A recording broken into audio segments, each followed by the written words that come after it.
Good morning, everyone. I'm Laura Dickinson, a consulting rosarian with the Kansas City Rose Society.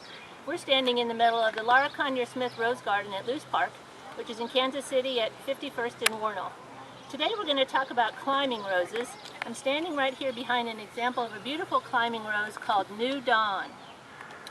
Beautiful light pink. It has beautiful flowers all year long, and it's a big climbing rose.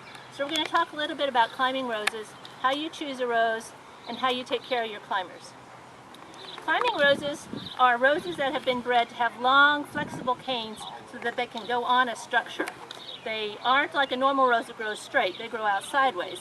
So if you want to have a climbing rose, you need to have a sideways, horizontal place to put it. Roses, they need to be put on a structure like a fence or a trellis that allows them to grow horizontally or in a fan shape, because they don't want to grow straight up and down. You can't grow a climber on a pole or on an arbor. It has to be wide on a trellis. And most of us don't have big long chains like this, but you should have some kind of horizontal space like a fence or a couple of trellises put together. If you buy those trellises at the garden center, you can buy two and tie them together, or buy two and put them with a space in between. That's what I did at my garden. So I have lots of horizontal space for the roses. If you look closely at this rose, I'm going to lift up one of these canes, and you can see that it's a big, long, horizontal cane. And this is called the main cane, and these side branches coming off of it are called the laterals. And the laterals, as you can see, are the places where the roses grow. The roses don't grow on the end of the long canes like a normal rose.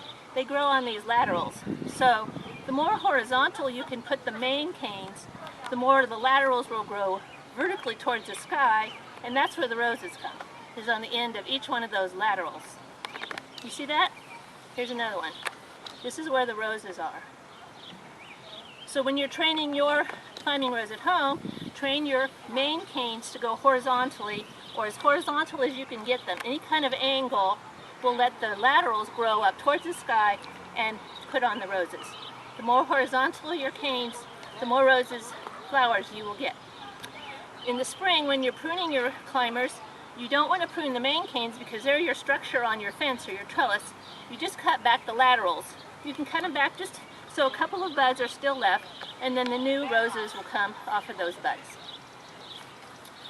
Climbing roses come in many different colors and sizes and lengths.